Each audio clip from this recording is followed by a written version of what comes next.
Hello friends, welcome to RPEDU। GSSSB દ્વારા laboratory આસિસ્ટન્ટની 327 નંબરની ભરતી બહાર પાડવામાં આવી છે। તમે બધા પણ એ ભરતીની તૈયારી કરી રહ્યા હશો, તો એનું મટીરિયલ આપણે બનાવી દીધું છે। જો તમે એ ભરતીની તૈયારી કરતા હોય તો ચેનલને સબસ્ક્રાઈબ કરી લેજો અને આપણા વિડીયો રેગ્યુલર તમે જોતા રહેજો। શરૂઆત કરીએ કેમિસ્ટ્રીનું પહેલું ચેપ્ટર દ્રાવણો। સૌથી પહેલું છે ટાઈપ્સ ઓફ સોલ્યુશન્સ। તો એમાં આપણે શરૂઆતથી બેઝિકથી શરૂ કરીએ કે દ્રાવણ એટલે શું। જ્યારે બે કે તેથી વધુ પદાર્થો એકબીજામાં ભળી એકરૂપ અથવા સમાંગ મિશ્રણ બનાવે છે ત્યારે તેને દ્રાવણ કહેવામાં આવે છે। દ્રાવણ મુખ્ય બે ભાગ હોય છે। દ્રાવક કે જે પદાર્થનું પ્રમાણ વધારે હોય અને જે બીજા પદાર્થને પોતાની અંદર ઓગાળે તેને દ્રાવક કહેવાય છે। અને દ્રાવ્ય એટલે કે જે પદાર્થ દ્રાવકની અંદર ઓગળે છે અને જેનું પ્રમાણ ઓછું હોય છે તેને દ્રાવ્ય કહેવામાં આવે છે। ભૌતિક અવસ્થાને આધારે એના પ્રકાર જોઈએ તો એના કુલ 9 પ્રકારો પડે છે।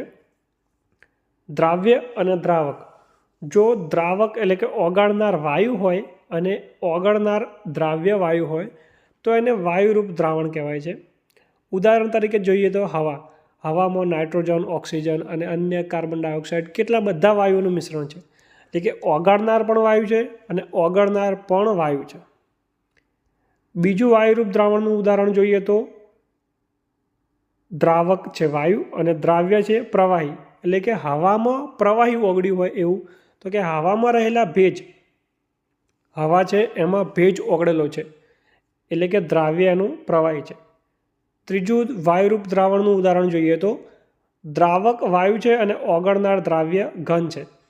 તો હવામાં કપૂરના કણો અથવા ધૂળના રજકણો, એટલે કે હવામાં ધૂળના રજકણો ભળેલા છે તો એને હવા જે છે એ દ્રાવક છે, વધુ પ્રમાણમાં છે, અને જે ધૂળના રજકણો હવા કરતાં ઓછા પ્રમાણમાં છે એટલે એને દ્રાવ્ય કહેવાય છે।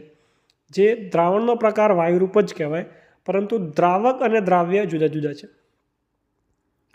આગળ જોઈએ તો પ્રવાહી દ્રાવક, અને એમાં વાયુ, પ્રવાહી અથવા ઘન દ્રાવ્ય ઓગળેલા હોય એને પ્રવાહી દ્રાવણ કહેવામાં આવે છે। સૌથી પહેલાં જોઈએ તો દ્રાવક પ્રવાહી હોય અને દ્રાવ્ય જે છે એ વાયુ હોય, એવું ઉદાહરણ તો સોડા વોટર। એટલે કે આપણે જે સોડા પીએ છીએ એમાં પ્રવાહી એટલે કે પાણીમાં જે CO2 ઓગાળીને આપણને આપે છે એટલે સોડા વોટર, અથવા પાણીમાં ઓગળેલું ઓક્સિજન એ પણ એક પ્રવાહી દ્રાવણનું ઉદાહરણ છે। બીજું જોઈએ કે દ્રાવ્ય પ્રવાહી હોય અને દ્રાવક પણ પ્રવાહી હોય એવું, તો કે પાણીમાં આલ્કોહોલનું મિશ્રણ અથવા દૂધમાં અને પાણીનું મિશ્રણ। દૂધમાં તમે પાણી રેડી દો તો એ પ્રવાહીમાં પ્રવાહી ઓગળેલું ગણાય, એટલે એને પ્રવાહીનું દ્રાવણ કહેવાય। ત્રીજું જોઈએ તો દ્રાવ્ય એ ઘન હોય અને દ્રાવક એ પ્રવાહી હોય। તો પાણીમાં ખાંડ કે મીઠાનું મિશ્રણ, એટલે કે પાણીમાં તમે ખાંડ નાખો ત્યારેનું જ મિશ્રણ બને છે, એમાં જે દ્રાવ્ય છે એ ઘન છે અને દ્રાવક એ પ્રવાહી આપણું પાણી છે। આગળ જોઈએ તો જે ઓગાળનાર છે, જે દ્રાવક છે એ ઘન હોય અને જે દ્રાવ્ય છે એ જુદા જુદા વાયુ, પ્રવાહી અને ઘન હોય। તો જે ઘન દ્રાવકમાં પ્રવાહી દ્રાવ્ય થતું હોય એવું શું છે, તો કે પેલેડિયમ ધાતુ પર હાઇડ્રોજન વાયુનું શોષણ। પેલેડિયમ ધાતુ છે એના પર હાઇડ્રોજન વાયુનું શોષણ થાય છે, એટલે કે જે ઘન છે, પેલેડિયમ ધાતુ છે એ દ્રાવક છે અને જે હાઇડ્રોજન વાયુ એનું દ્રાવ્ય છે। બીજું જોઈએ તો ઘન દ્રાવકમાં પ્રવાહી દ્રાવ્ય સોડિયમ જે છે અને પારાની મિશ્ર ધાતુ સંરસ। સોડિયમ ઘન અવસ્થામાં હોય, પારો પ્રવાહી અવસ્થામાં હોય, એ બંનેનું મિશ્રણ એટલે કે ઘન અને પ્રવાહીનું મિશ્રણ એને ઘન દ્રાવક કહેવાય છે। એમાં જે ઘન છે, સોડિયમ છે એ દ્રાવક તરીકે હોય છે અને પારો જે છે એ પ્રવાહી સ્વરૂપે હોય છે। છેલ્લું છે દ્રાવ્ય પણ ઘન અને દ્રાવક પણ ઘન, તો એમાં આવશે પિત્તળ। તો એમાં પિત્તળમાં શું આવે, તાંબુ અને જસત, ઝીંક જેવી મિશ્ર ધાતુઓ હોય, બંને ઘન છે, એને ઘન દ્રાવક કહેવાય। તો આ પ્રમાણે એના કુલ 9 પ્રકારો છે। આમાં જોઈએ તો અન્ય મહત્ત્વના પ્રકારો સાંદ્રતાના આધારે। તો અસંતૃપ્ત દ્રાવણ, જેમાં આપેલા તાપમાને હજુ વધારે દ્રાવ્ય પદાર્થ ઓગાળી શકાય તેમ હોય। સંતૃપ્ત દ્રાવણ શેને કહેવાય, કે જેને તાપમાને દ્રાવ્ય પદાર્થને વધુ માત્રામાં ઓગાળવી શક્ય ન હોય। ઉદાહરણ તરીકે જોઈએ તો પાણીમાં ખાંડ ઓગાળતા હોય ત્યારે તમે થોડી ખાંડ નાખશો તો ઓગળી જશે, હજુ થોડી ખાંડ નાખશો તો ઓગળી જશે. તો એ જે દ્રાવણ છે એને અસંતૃપ્ત કહેવાય. સંતૃપ્ત ક્યારે કે જ્યારે તમે ખાંડ નાખો છતાં એ ઓગળશે નહીં. મેક્સિમમ ખાંડ અંદર ઓગળી ગઈ હોય, તમે ગમે એટલું એને હલાવશો તો પણ ખાંડ ઓગળશે નહીં. એને સંતૃપ્ત દ્રાવણ કહેવાય. અતિ સંતૃપ્ત દ્રાવણ કેવી રીતના કહેવાય કે જે સંતૃપ્ત દ્રાવણ કરતાં પણ વધારે દ્રાવ્ય પદાર્થ ઓગળેલો હોય, સામાન્ય રીતે ગરમ કરીને બનાવે છે. હવે તમે પાણીમાં ખાંડ નાખો છો, હલાવો છો, છતાં ઓગળતી નથી, તો હવે હજુ વધુ ખાંડ ઓગાળવા માટે એ પાણીને તમે ગરમ કરો. ગરમ કરશો તો હજુ વધુ ખાંડ ઓગળશે. તો એને અતિ સંતૃપ્ત દ્રાવણ કહેવાય છે. આગળ જોઈએ તો મંદ દ્રાવણ અને સાંદ્ર દ્રાવણ. મંદ દ્રાવણ એટલે શું? જેમાં દ્રાવ્યની માત્રા દ્રાવકની સરખામણીમાં ઘણી ઓછી હોય. એટલે કે જે આપણે વસ્તુ ઓગાળવાનું છે એ ઘણું ઓછું નાખીએ, દ્રાવ્યની માત્રા ઘણી ઓછી હોય, તો એને મંદ દ્રાવણ કહેવાય છે.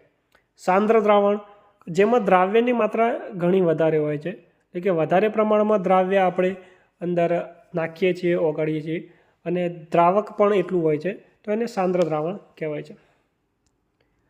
દ્રાવકના આધારે એના પ્રકારો જોઈએ દ્રાવણના, તો જલીય દ્રાવણ એટલે કે જેમાં પાણી દ્રાવક તરીકે વપરાય છે એ તમામ દ્રાવણોને જલીય દ્રાવણ કહેવાય છે. અને બિનજલીય દ્રાવણ કે જેમાં પાણી સિવાયના અન્ય પ્રવાહી જેમ કે આલ્કોહોલ, બેન્ઝીન, ઇથર દ્રાવક તરીકે આપણે વાપરતા હોઈએ તો એને બિનજલીય દ્રાવણો કહે છે. નેક્સ્ટ જોઈએ તો બીજો ટોપિક એમાં છે એક્સપ્રેસિંગ કોન્સન્ટ્રેશન ઓફ સોલ્યુશન્સ, એટલે કે સાંદ્રતા દર્શાવવાની પદ્ધતિઓ. સાંદ્રતા આપણે દ્રાવણ બનાવ્યું તો એમાં કેટલું દ્રાવણ બનાવ્યું છે એ માપવા માટે એનું કોન્સન્ટ્રેશન હોય, અને કોન્સન્ટ્રેશન માટેની જુદી જુદી પદ્ધતિઓ છે. તો એમાં સૌથી પહેલું છે દળ ટકાવારી, માસ પર્સન્ટેજ. પર્સન્ટેજ W/W એટલે કે વેટ બાય વેટ. દ્રાવણના કુલ દળમાં રહેલા દ્રાવ્યના દળના ભાગને દળ ટકાવારી કહે છે. એટલે કે કેવી રીતે માપી શકો? તો દળ ટકાવારી બરાબર દ્રાવ્યનું દળ ભાગ્યા દ્રાવણનું દળ ગુણ્યા 100. ટકા છે એટલા માટે ગુણાકારમાં 100. એટલે કે દ્રાવ્યનું દળ ભાગ્યા દ્રાવણનું દળ અને એને ગુણ્યા 100 કરો એટલે પર્સન્ટેજ W/W મળશે. ઉદાહરણ તરીકે જોઈએ તો 10 ગ્રામ મીઠું 90 ગ્રામ પાણીમાં ઓગાળવામાં આવે તો તેને 10% મીઠાનું દ્રાવણ કહેવાય. કેમ?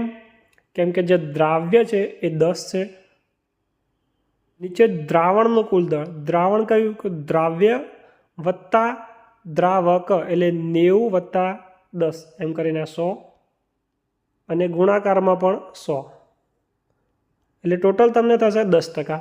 10% W/W દ્રાવણ બન્યું. નેક્સ્ટ છે કદ ટકાવારી. એ પણ એના જેમ જ, પરંતુ આમાં કદ વપરાશે, વોલ્યુમ વપરાશે. જ્યારે દ્રાવ્ય અને દ્રાવક બંને પ્રવાહી અવસ્થામાં હોય ત્યારે આ પદ્ધતિ મોસ્ટલી વપરાતી હોય છે. એનું સૂત્ર પણ એ પ્રમાણેનું જ. તો દ્રાવ્યનું કદ બાય દ્રાવણનું કદ ગુણ્યા 100. ઉદાહરણ તરીકે જોઈએ તો 35% ઇથિલિન ગ્લાયકોલનું દ્રાવણ મોટર ગાડીમાં એટલે કે એન્જિન્સ જે છે ગાડીના એના ઠંડક માટે વપરાય છે. તો એમાં 35% volume by volume solution use થતું હોય છે. નેક્સ્ટ જોઈએ તો દળ કદ ટકાવારી, mass by volume percentage. Percentage W/V એ પણ સેમ જ છે. તો એમાં W જે છે ઉપરની બાજુ, તો ઉપર દ્રાવ્યનું દળ લેવાનું અપોન ભાગાકારમાં દ્રાવણનું કુલ કદ લેવાનું V અને ગુણ્યા 100. આ પ્રમાણે તમને દળ કદ ટકાવારી એટલે કે વોલ્યુમ પર્સન્ટેજ મળશે. નેક્સ્ટ જોઈએ તો મોલ અંશ. દ્રાવણના કોઈ એક ઘટકના મોલ અને દ્રાવણના કુલ મોલના ગુણોત્તરને ઘટકનો મોલ અંશ કહે છે. જો એ ઘટકના મોલ Na હોય અને બી ઘટકના મોલ Nb હોય તો એના કુલ મોલ અંશ X એ કેટલા થશે? તો Na/Na + Nb. ખાસ જોઈએ તો દ્રાવણના તમામ ઘટકના મોલ અંશનો સરવાળો હંમેશા 1 થશે. એટલે કે કુલ ઘટક જે છે એના મોલ અંશ આપણે કાઢીશું તો એ તમામ મોલ અંશનો સરવાળો 1 થશે. મોલારિટી એટલે શું?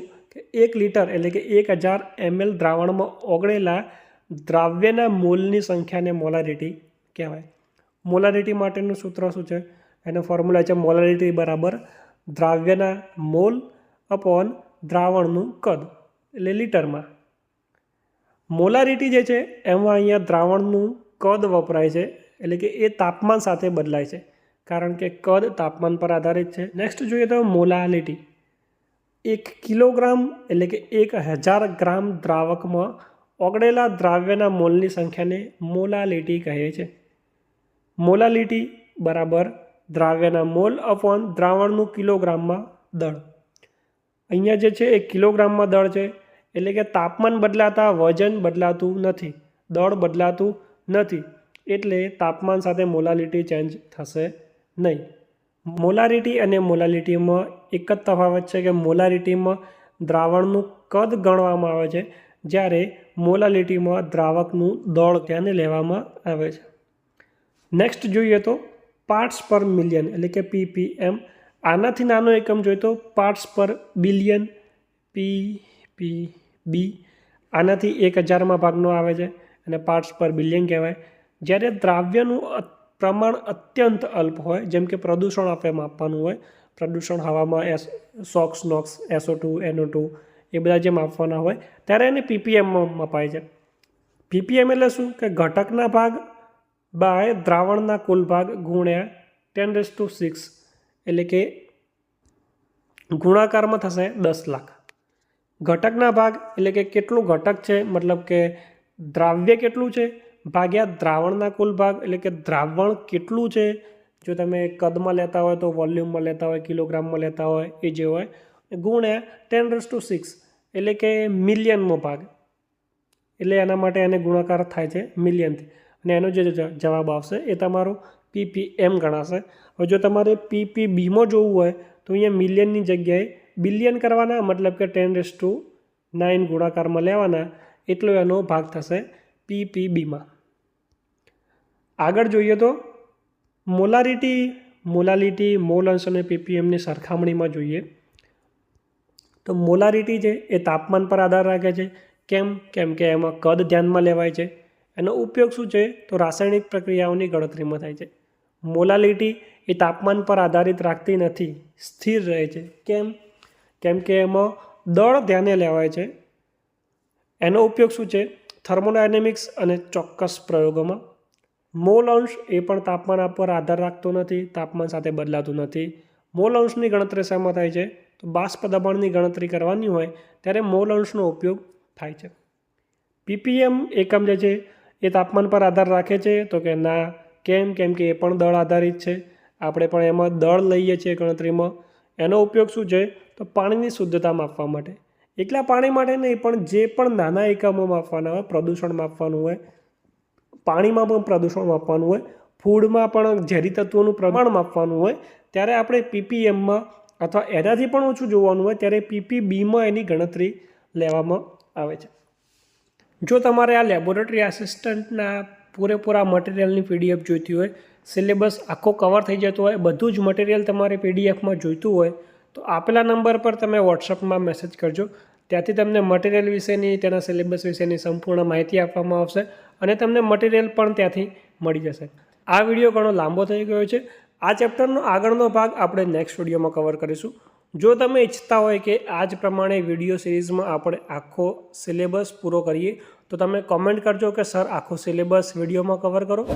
અને જો તમને વિડીયો પસંદ આવ્યો તો વિડીયોને લાઇક કરજો અને આ પ્રમાણેના આગળના વિડીયો મેળવવા માટે ચેનલને સબસ્ક્રાઈબ કરતા જજો. મળીશું નવા વિડીયોમાં નવા ટોપિક સાથે.